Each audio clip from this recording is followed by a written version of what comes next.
Hello everyone and welcome back to Josh's Junk once again. We are still joined here by Lucas, and we are also still joined here by Joe. Joe, how does it feel to be back for the third time straight? It's pretty nice. Thanks for having me. What we failed to tell the people is, let's lead this one off with it. Lucas, how did you get fired I already told from you Kmart? guys. You told them, Yeah. but they didn't understand. You got to tell them again. For real?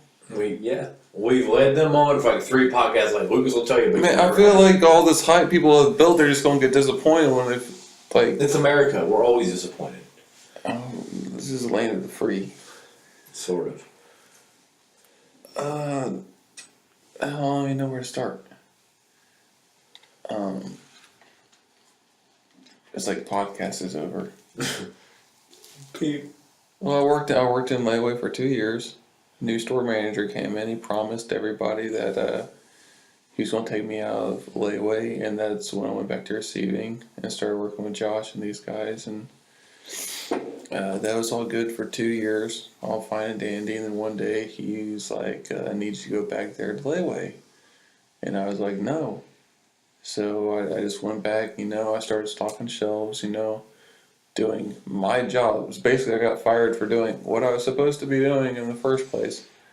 He found me in receiving, and I guess there's like a whole bunch of people waiting in Layaway, and they were paging for someone to go to Layaway, and no one was back there, and it's just building up or whatever. He's like, "What are you doing?" I was like, "I'm doing my job. I'm stocking shelves." He's like, "You're supposed to be back in Layaway. I told you to do Layaway." I was like, "No." And he's like, "Come to my office." And then Janet walks back there, and he's in there. He's like, "What do you mean you're telling me no?" I was like, "First off, my job isn't to do Layaway anymore. You made that very clear to everybody that I was not to be doing Layaway anymore. No one was supposed to mention even, Anything about nothing. Layaway did not exist. That was the as whole far point of as you I was moving from the supposed to be. 5. You moved from the 5 to 10:30 shift. Yeah, as far as I was to the supposed to be 6 concerned, to 2:30 shift. Kmart didn't even have Layaway. Layaway was a mistake. Yeah, he's like, "What do you mean you're telling me no?" I was like, "Exactly what I just said." And Janet's over there like trying to fight a smile. And he's like, "That's insubordination." And I was like, "Whatever you want to call it, I'm telling you no." He's like, I'm hurt. I'm gay. he's like I don't even know. Like his head was about to pop off. He's like, "Give me your badge." I was like, "I ain't got a badge. What do you think this is? I have an office key. You want that?" He was like, "Yes." And so I had an office key too. I gave it to you when I quit. Remember? I've got like 15 office keys. One of those is mine. I've got a shiny golden one. it was super awkward though, because it was like on my key ring with my car keys and everything. So it literally took me like 10 minutes to sit there and fill it off. He's standing right there, and I'm sitting just like, there in "Dude, housewares, and I look, and like a crowd's walking Lucas, and I was like, so I kind of go, and when you kind of walk down, you see like men's, and there's women, so I'm like in the main aisle, and I see them also walking Lucas, and all the people at the cash register stop and look, and Lucas looks all happy and just walks straight out. I think he like waves. Yeah, I did. Did you wave? Everybody was in Little Caesars, and they're like just standing there. Like, Did you wave? Yeah, I waved. I thought you waved. Because like, Lucas is like, boom. Everybody was like, "What's going on?" So I figured a little like. You text me, and you was like, "What time do you get off?" And I was like, 5. You was like, "Drink beat ups," and I was like, "Be there." I was like, "I'm off now." Yeah, I was like, "I'll talk in an hour." He's like, "Okay, I'll go to Walmart." I was like, "Okay." And we get there, and everybody's like, "What happened?" And they're like, "Why aren't you ordering anything?" He's like, "Because I don't have a job." And when you got free ranch. But, Layaway was the biggest joke anyway. You get these people that would come in during the holidays, and they'd put like $1,200 layaways in. The minimum payment was like $200 every like 2 weeks. Every 2 weeks, and they would just ignore it. People for some reason, the different layaway styles from different retails, like between Kmart and Walmart, for example. Walmart would just let you have like a 2-month layaway, and you could pay on it whenever you wanted. And people thought that was the layaway.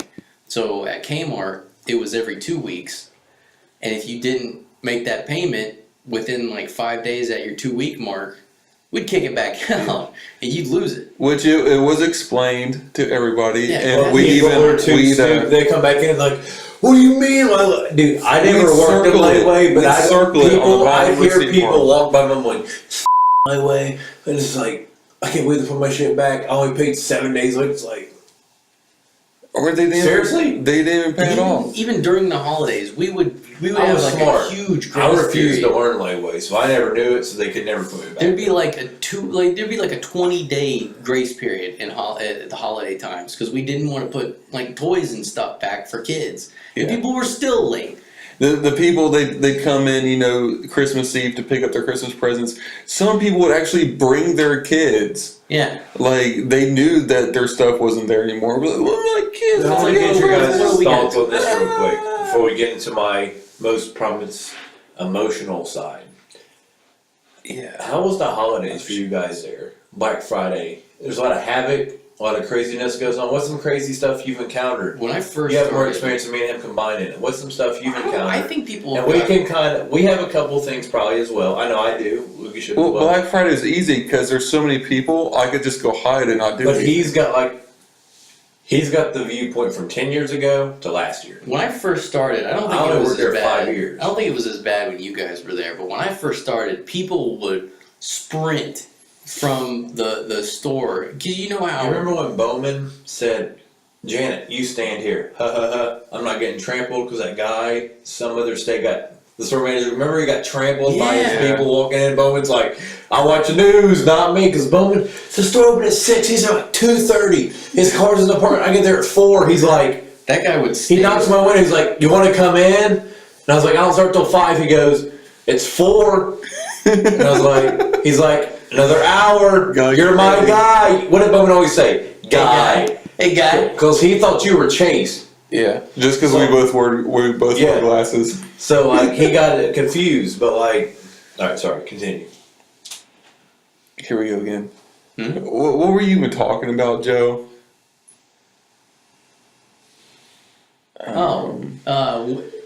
Black Friday. Black and Friday. people, so we would pass out these tickets. We'd have like the low quantity items, the TVs and the game systems, The good and stuff. DVDs, the good stuff. And we'd start at the front of the line and we'd say, what do you want to the people?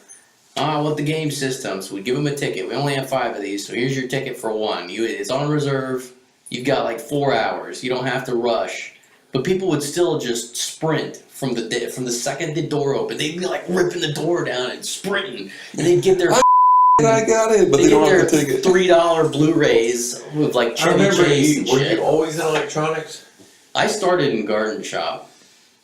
One year I was in garden shop with you. You worked the register. I helped move stuff, I think. Then one year you took me in the aisle and he was like, you know how to avoid it? Go back into sporting goods and stand right here. And I stood by the treadmills. He's like, nobody buys these. No, exercise So like I see equipment. Mark carrying like 6 or 7 canopies, and I was like, man, I could help. But Joe told me to The stay here. canopies are right behind the exercise equipment. Did you guys ever have those customers who are like, they'd ask for something very common, but it's one of those common things where when you think about it, you're like, well, I don't really know where that would be at, even though I know exactly what it is. Like, where is your toasters? No, that's pretty basic. It's like, where is Light bulbs. No, that's pretty common. No, because also. they weren't by the lamps. They're all the way back in the Clothing hanger. It's like, where's your sewing. Yeah. Everybody always asks where the sewing Yeah, is. they never knew where to go. It's like Next in to the house vacuum. where it's like, Next to the vacuum like, cleaner. what the? Really? And it's like, yeah, it's right there. Yeah. We used to have a And then they're like, scrapbooking section too. Dude, Scrapbooking Lucas said- and- Is this all your sewing items? Live breaking news. Luis said, "Don't be gay. A podcast without me is a bad podcast." LOL. Oh, well, our listeners speak English. Alright, so today I went ahead and I changed. So instead of us saying they're speaking Spanish, I changed it and I talked to a couple people at work and they agreed that they'd rather have it called this than Spanish. What are When you somebody even at talking work, about? when somebody at work when somebody in general is talking Spanish to me, I say quit speaking Despacito, and they're like, they get it. Huh. That's a cool story. Are you gonna start crying? And you promised the people emotional. I'm crying yet. Joe's, I know this story yet. What story? The one I'm he's done just with the telling. story. This is falling apart. Like the This last is not two. falling apart. There used to be a cage up in the loft where we used to keep layaways, and no one had any idea what it was for. It was there for all 12 years I was at Kmart. It was a cage. It's just a cage. One year, like a stuffed rabbit showed up. Nobody knows how it got in there because the thing was locked the whole time. Just kind of silly. Dude, I hated those like little electronic bins. That's like right in layaway that they stuff all the video games and stuff in. Because they just slapped a little sticker on there and they chuck it in there, but all this, everything just piled on top of each other, the tags would rip off. We used to have a little demo station. It had a PlayStation 2, an Xbox, and a GameCube. We had 3 different TVs, and when we ran out of like the GameCube to sell, people would want the one in the demo case. That's actually how I got my first Xbox. Really? From the Hollywood Video right across the street. We wouldn't sell ours. Um, We had when we got rid of that display, we had to destroy that stuff, throw it away. They would not sell it. I tried to get them to sell it, and they would not sell it. There was one time. You remember Robert? Mm-hmm. One time, Robert was going through the old PlayStation 3 games, and he found all these really old sports games, like NCAA and NHL games, and he marked them down to $1. And there was like 30 or 40 of them, and I bought all of them and put them up on eBay for $25 a piece. Speaking of really old stuff, I remember going through the pantry, the juice aisle one day while I was straightening it. Jerry never checked those. Just this was even before Jerry worked there. I was straightening, Joe making never everything checked look those nice days. and Nobody neat. checked the kids. And well, nobody rotated anything.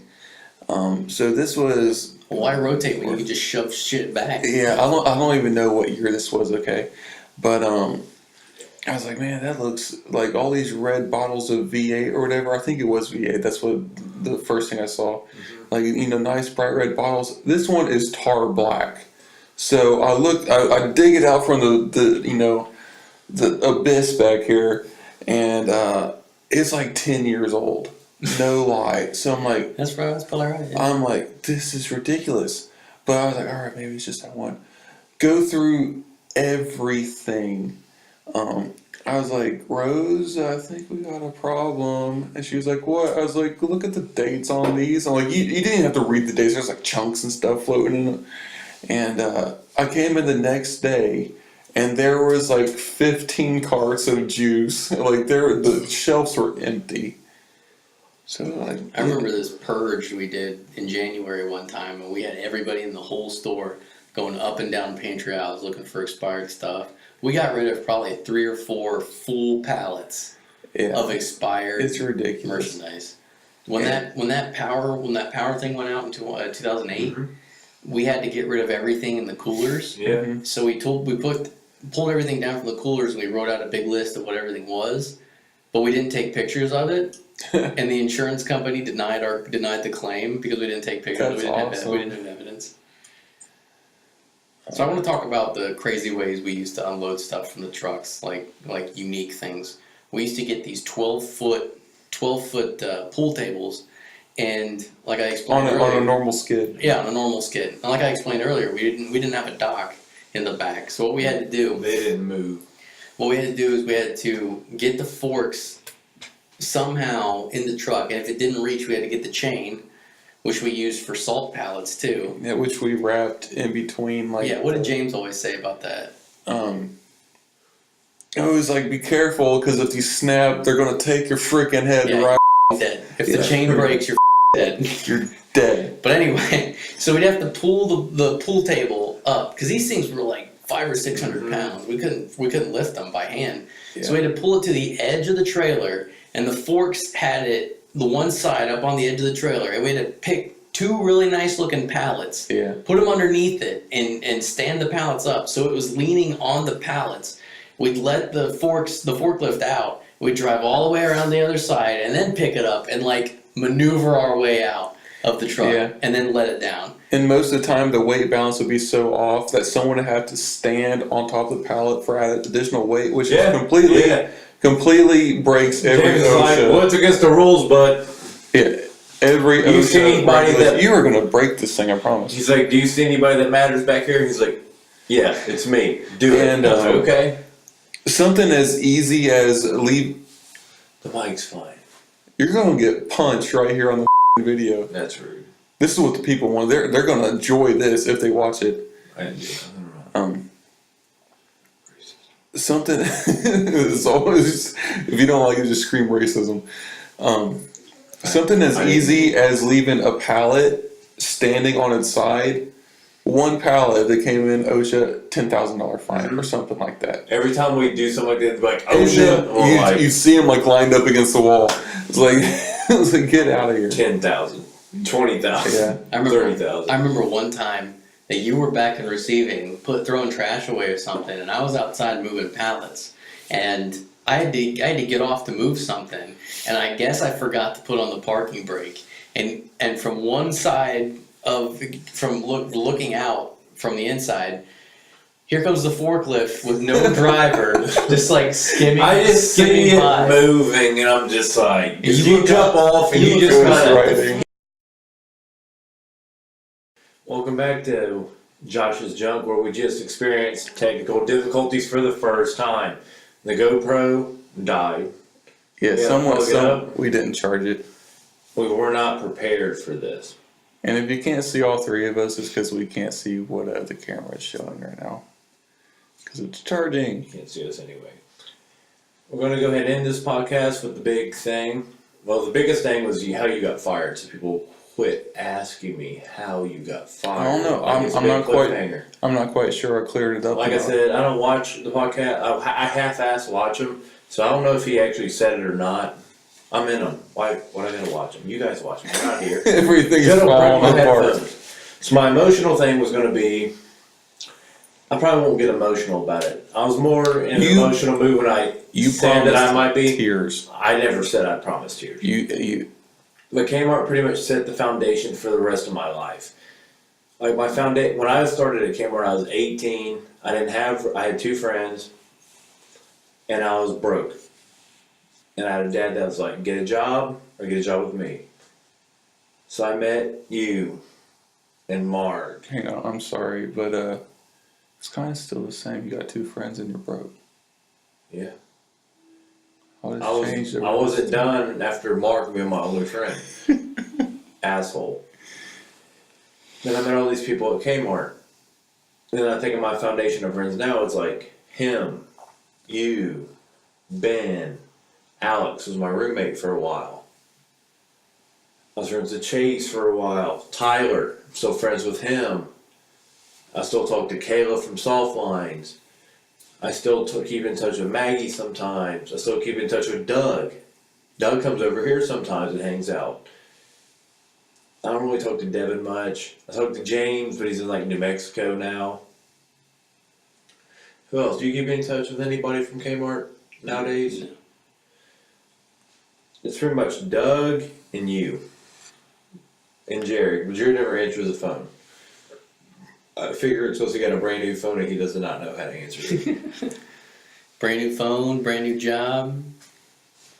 The emotional part is like when the store is closing, me and Lucas leave, we're sitting in the bar and I'm like, this is kind of the end of an era. And it's like, yeah. Like we used to leave work and just come over there and people would be like, you're here again. Like, well, yeah, it's right behind our work. And now that we don't have that opportunity no more, it's kind of like, damn. And I liked it. Like we'd always go there on Black Friday after the sale. After all we saw the good sales. I was like, well, we're going to cover it last. So we meet there. I drive. We go to all the good stores first, then go back to Kmart. Now that it's not there, it's like, well, damn. I like to buy 99-cent candy corn, and that's the best deal they have. Because now it's just a big empty building that's and nothing. it was different than all the other stores because their candy corn was expired. It's more crunchy. So the emotional thing's pretty much like my whole the basis of most of my friendships I have in life are built from Kmart. And the people I met through Kmart, through them I met other people, which expanded me to where I am now and the friends I have now. So it pretty much set the groundwork for the people that I was going to hang around for most of my life. It's kind of some deep shit. It's like if I don't work at Kmart or not here, I most likely don't know either of you. It's kind of a big thing. You know, it's been over a year since that store closed. August something, right? Yeah. Like August 7th, I think. Yeah. Well, the last public day was like the 7th. And the employees stayed until the 24th or something. It's like the end of an era. You moved on to bigger things. We moved on to higher paying things. Mm-hmm. Somewhat. So what you make out of it? Where's this? Kmart, we didn't make nothing. We had the time of our lives. You make $20 an hour and just hate it. It's really up how life works sometimes. It's like money don't buy you happiness, pretty true quote. No. Most of the time it does, but sometimes it's just like, well, yeah. People buying me things brings me happiness. Well, you're such So an asshole. if you're People buy making more things. money, I get better stuff. So we're probably going to end this here. I think, what is this, part 6? I don't even know anymore. I think this is part 3 with me, Joe, and Lucas. We're going to end it here. We finally covered why Lucas got fired. Quit asking about it. Shane, feed your family. Joe Parr, you're not winning another game. We don't care if you like what we said about you or not. Beth, do me a favor and try to watch this without being on the toilet. Lexi, the Browns still suck. Luis, we still don't know what you're saying. Ron, wake up. Lucas, do you have anything to add? Yeah, you know what sucks worse than the Browns? AJ Styles. Canadians. You know who loses to Canadians in wrestling? AJ Styles. AJ Styles. Moo. I'm not paying for So you have I'm not throwing up paying- over there. Because I'm not paying $50 to hear him on iTunes. I don't think it matters. I don't think anybody actually listened this far in. Unless they're the type of people. Actually, that's really smart. If they want to Skip watch, the end. I guess if they want to watch stuff with the cow, they just watch the Chick-fil-A commercials. Ben's junk. It's junk, alright. You know, it's kind of funny. My favorite part of that whole thing was his clip I edited in. Yeah, but the best part of your podcast was that it made ours better. Whatever, this is Josh's Junk. That's Lucas behind the keyboard. This is our good friend Joe. And we are out. Lucas, say something to the people. Oh, bye. I hate people.